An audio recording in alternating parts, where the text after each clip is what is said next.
Continuem navegant pel nostre mar de Moses, un mar que amb aquesta sintonia ens recorda que estem entrant a la secció probablement central del programa, un home a la lluna, amb Man in the Moon. Hi ha de vegades ocasions en què necessitem una mena de brúixola, una mena de recapitulació. I també, per què no, un intèrpret. Tot això ho tenim en el llibre de l'autor amb el qual anem a parlar dins d'uns instants.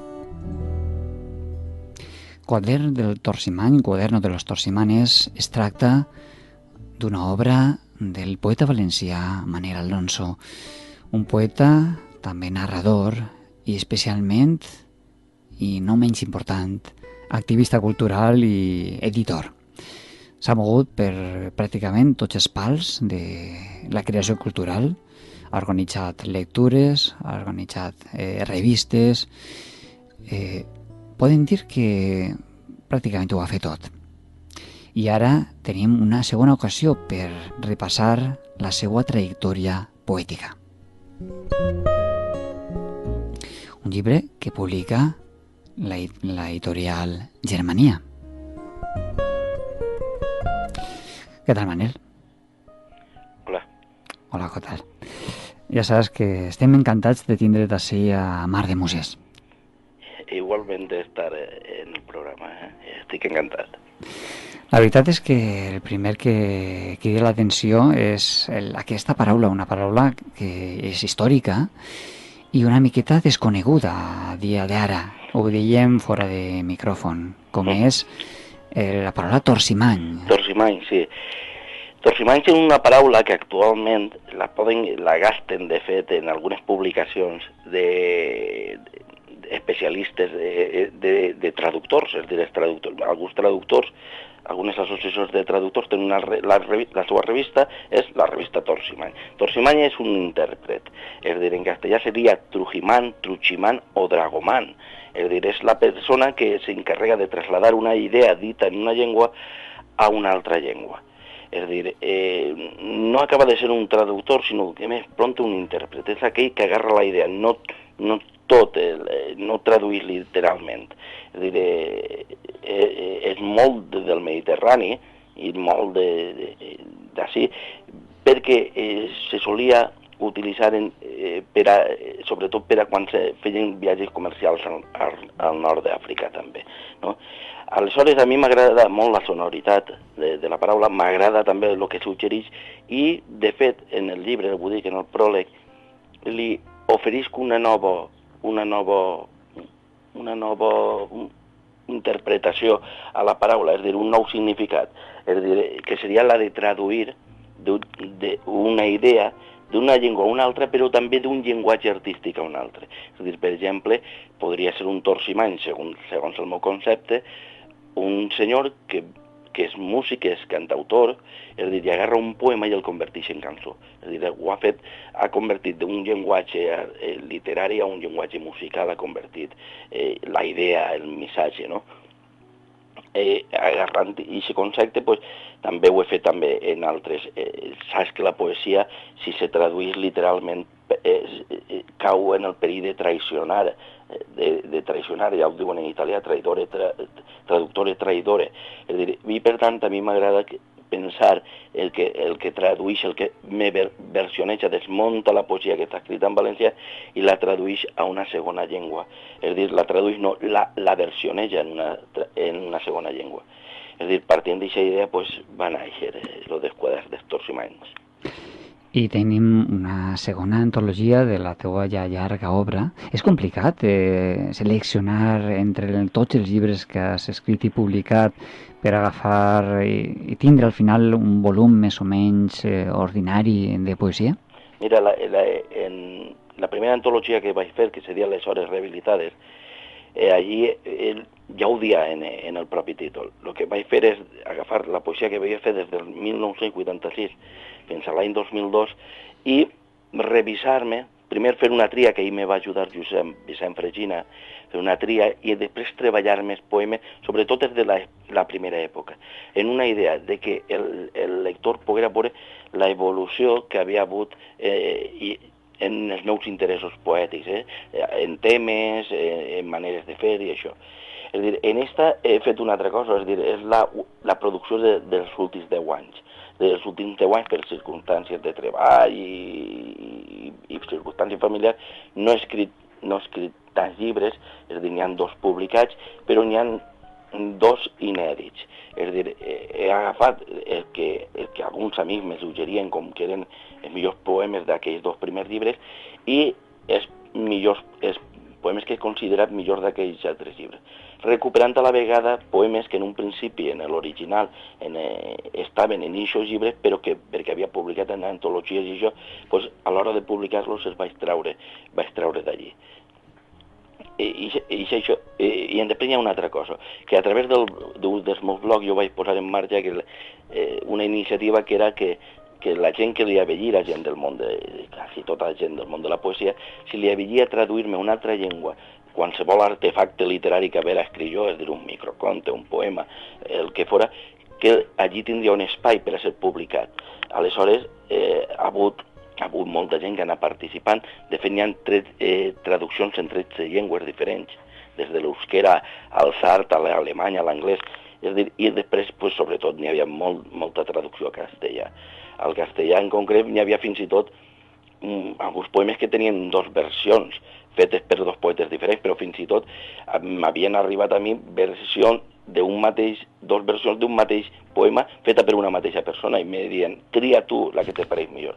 És a dir, era un exercici de donar a conèixer la teva obra i que la gent se la fera seua també, i a la vegada oferir-la en un altre idioma. És a dir, això és molt interessant, perquè jo n'hi ha poemes que n'hi ha estrofes senceres que quan me poso a recitar-los m'eix l'estrofa, per exemple, en italià, sobretot en llengües que jo conec i tenen un mínim parentiu en el valencià. És a dir, en croata jo sóc incapaç de llegir i d'entendre el que diria. Però és un joc bonic, és un joc cultural, i és un joc que de repent, allò que pensaven que la llengua posava fronteres, en realitat la llengua no està posant fronteres, sinó que està posant ponts. És a dir, poemes escrits per un senyor de Puçol en valencià, de repent han eixit publicats, han eixit escrits en eslové, en croat o en qualsevol altra llengua. Ha hagut una poetessa francesa que utilitza la versió en francès que havia fet un altre per a fer la seva versió en portuguès. És a dir, de repent les llengües se converteixen en ponts, i això a mi m'agrada. El torsimany, de fet, és un pont. És una persona que fa de pont entre dues persones que s'estan expressant en llengües diferents. És a dir, i a mi aquesta idea del pont m'agrada també molt. Un pont que ens permetrà tornar a tenir una perspectiva de la teva obra. Si haguérem de fer una fotografia estàtica d'on està ara Manel Alonso, què ens podries dir? Què estàs expressant ara mateix en la teva obra? N'hi ha temes que se repeteixen sempre. Són els temes universals, tu saps, l'amor, el desamor, la mort, la pèrdua i l'absència que ens provoca aquesta pèrdua, no? És a dir, el veure aquest espai buit. És a dir, actualment jo tinc 2 llibres. Uno és molt unitari, és a dir, i parla de la lluita d'un company que té una malaltia i que intenta sobreviure a aquesta malaltia. I l'altre és un llibre que hi ha en diferents col·leccions de poemes que conforme igual van les coses, igual acaba eixint algú. És a dir, acaba com les cèl·lules, dividint-se en noves cèl·lules, no? Això se diu petja goial, que és un joc de moltes petjades, i en el que allí hi ha interessos com, per exemple, jo sóc un gran amant del paisatge i soc excursionista, m'agrada molt. Aquesta projecció que fa el jo sobre el paisatge, és a dir, l'estic treballant molt ara mateixa, és a dir, estic parlant també molt sobre el dolor de viure, sempre hi ha un tema que sempre m'acompanya, que és la sensualitat,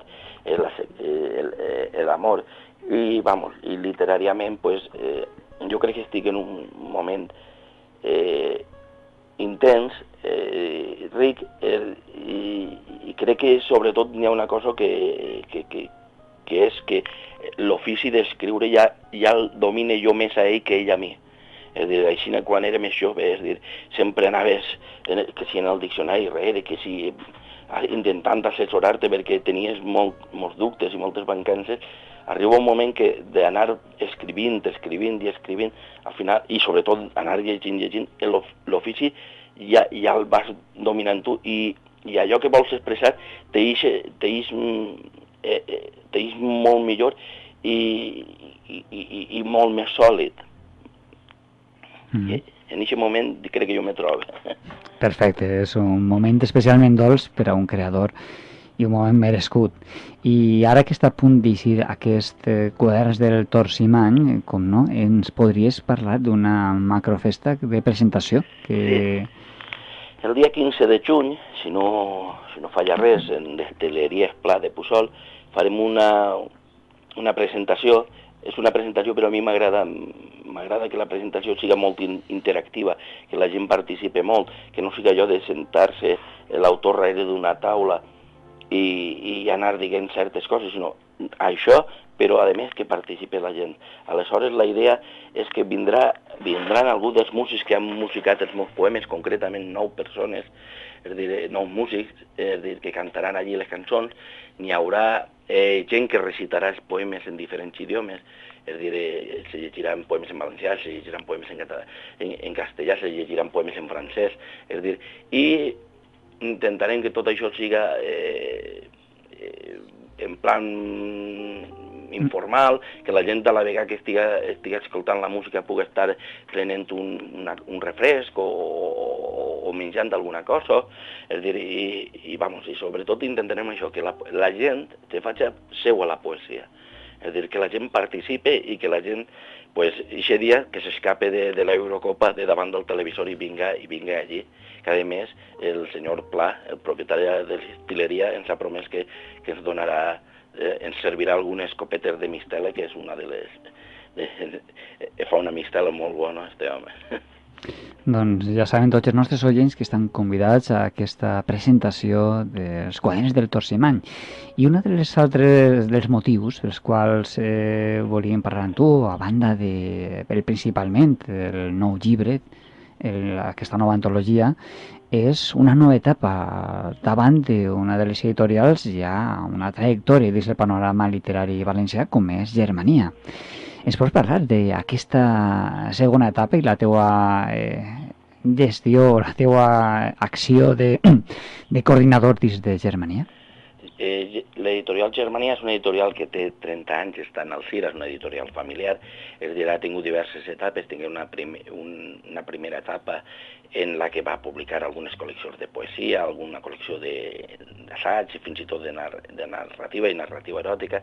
Després tingué una segona etapa que deixava una miqueta de banda tot el tema literari i es va dedicar a l'edició de llibres de formació no reglada, i ara des de fa un temps cap així ha tornat a interessar-se pel món de la literatura, ha obert diferents col·leccions i en aquesta nova etapa torna a entrar jo en contacte amb ells i torna a dirigir un poquet literàriament les col·leccions de narrativa i de poesia. És a dir, ara actualment l'editorial té diverses col·leccions de poesia, tant en castellà com en valencià, té la col·lecció Plaer de ma vida, que és on ix l'antologia, és a dir, té la col·lecció 1000 poetes un país, que on estem donant-li l'alternativa, parlant en llenguatge teurí, a molts joves poetes, i estem treballant, intentant tindre un vincle molt viu entre l'autor i l'editor, i també entre l'autor, l'editor i el possible lector. Estem organitzant moltíssimes presentacions, estem patejant la geografia valenciana de dalt a baix i la cosa pareix que estigui funcionant a pesar d'esta crisi terrible que se mos ha enganxat com una paparra i no ens deixa. I com creus que està? Perquè dius, sembla que la gent està responent i que sembla molt optimista, no? Sí, però no estem parlant de grans sumes, de grans números, estem parlant de números modestos, però que fan que l'engranatge editorial puga suportar el pes de l'edició, és a dir, i puga sobreviure. És a dir, no estem parlant de números com podria ser per a editorials com Planeta, és a dir, el que ven Germania a Planeta no li fa res, és a dir, no li soluciona res, és a dir, estem parlant de coses modestes, és una empresa familiar, a nivell de venda pues, són també modestes, però les suficients. És a dir, és una editorial independent, és una editorial sense una infraestructura editorial massa grossa i pot treballar en preus més o menys competitius. El que sí que és important, per exemple, és dir que estàveu donant l'alternativa a molts escriptors que comencen i ho esteu fent sense premi. Això, la veritat és que és un joc, en principi, podríem dir, arriscat. Sí, però sempre n'hi ha com un pacte no escrit entre l'autor i l'editor que l'autor és conscient que sense ell el llibre no funcionarà. Sense la seva col·laboració i el seu treball, el llibre li costarà molt de funcionar. Els autors estan col·laborant molt, l'editorial està col·laborant en ells i això és el secret d'aquest xicotet èxit que tenim. És dir, si no fora per aquest pacte no escrit, segurament no podríem tirar endavant. També donava molta ràbia que en aquest país, si volies editar un llibre de poesia, havies de concursar. I al final, així teníem tots la sensació que més que escriptors eren concursants. És dir, i d'alguna manera l'editorial ha fet una aposta per trencar aquesta dinàmica. És una aposta que des de Mar de Musès vos animem a continuar endavant perquè hi ha moltíssimes obres que d'aquesta manera podran veure la llum. Doncs, Manel, la veritat és que no sé si tindràs algun llibre, un exemplar o algun poema teu dels que inclouràs en el Quaderns del Torsimany, mà? Sí, si tinc alguna cosa. Per exemple, te la puc llegir en castellà o en valencià, conforme vull. Fins i tot la podries fer bilingüe. Depèn la llegis en valencià, després la llegis en castellà. A veure si trobo jo, que sí, tinc així. I si t'animes a fer una lectura... He agafat el més llarg, però a veure, ne tinc així jo uns quants, és dir, per exemple, podíem llegir este que va traduir el poeta Tomàs Camacho, en valencià diria: oïda per escoltar com s'aproxima, esmorteint amb el tou dels dits, la queixa dels vidres trencats de l'alba, el gat inconfusible de les hores. Eixir al seu encontre i agafar-lo al braç com un nadó, acariciar-li amb sol·licitud el llom i la papada i creure descobrir en el seu ronroneig els hieroglífics indescifrables del perquè de tot plegat. I en castellà, segons la versió de Tomás Camacho Molina, diu: oídos para escuchar cómo se aproxima, amortiguando con la yema de los dedos la queja de los cristales rotos del alba, el gato incombustible de las horas. Salir a su encuentro y tomarlo en brazos como un bebé, acariciarle con solicitud el lomo y la papada y querer descubrir en su ronroneo los jeroglíficos indescifrables del porqué de las cosas. Molt interessant aquesta traducció. Algun poema més, Manel? Home, tinc quasi totes les galegrades, és a dir, podíem llegir... Un altre almenys? Sí, un altre, sí. És a dir, ara... A veure, sí. Tinc així el que l'escriptora Mercè Climent va fer la versió en castellà, forma part del llibre Quaderns per a Joan, i en valencià fa: no hi ha llum vella, la llum, Joan, sempre és nova, ja que es renova cada dia amb el trenc de l'alba. Així com ho és l'esperança, que renovem en obrir els ulls cada matí, davant de l'espill que ens retorna el retrat de totes les derrotes. Amb l'aigua clara de l'estima ens rentem les restes dels malsons que es turmenten. Després, amb un raig de llum novella, dibuixem el somriure que com una cuirassa ens ha de protegir de tot mal. I en castellà, segons la versió de Mercè Climent, diu: no hay luz vieja, la luz, Joan, siempre es nueva, porque renace cada día cuando amanece, como la esperanza que renovamos al abrir los ojos cada mañana. Delante del espejo que nos devuelve la imagen de todas las derrotas, con el agua clara del amor nos lavamos la estela de las pesadillas que nos atormentan. Después, con un rayo de luz virginal, dibujamos la sonrisa que como una coraza nos protegerá de los males. Doncs Manel, desitgem moltíssima sort tant en la teva nova trajectòria editorial dins de Germania com particularment en aquest tan interessant poemari en bilingüe o multilingüe, no? Perquè hi ha poemes en diverses versions. Sí, el llibre és en bilingüe. El que passa és que en el blog la gent el podrà trobar també en altres idiomes, alguns dels poemes. Perfecte, o sigui que hi haurà un espai especial interactiu perquè la gent pugui trobar altres sorpreses. Sí, i a més hem preparat, que ja hem penjat en plan promoció, hem preparat algun vídeo que ja hem posat en la xarxa, i ara estem preparant un que eixirà en la versió en francès i en castellà del mateix poema que havíem posat en marxa en el YouTube. Que la presentació, és a dir, va més enllà que el propi dia 15 a les 19:30.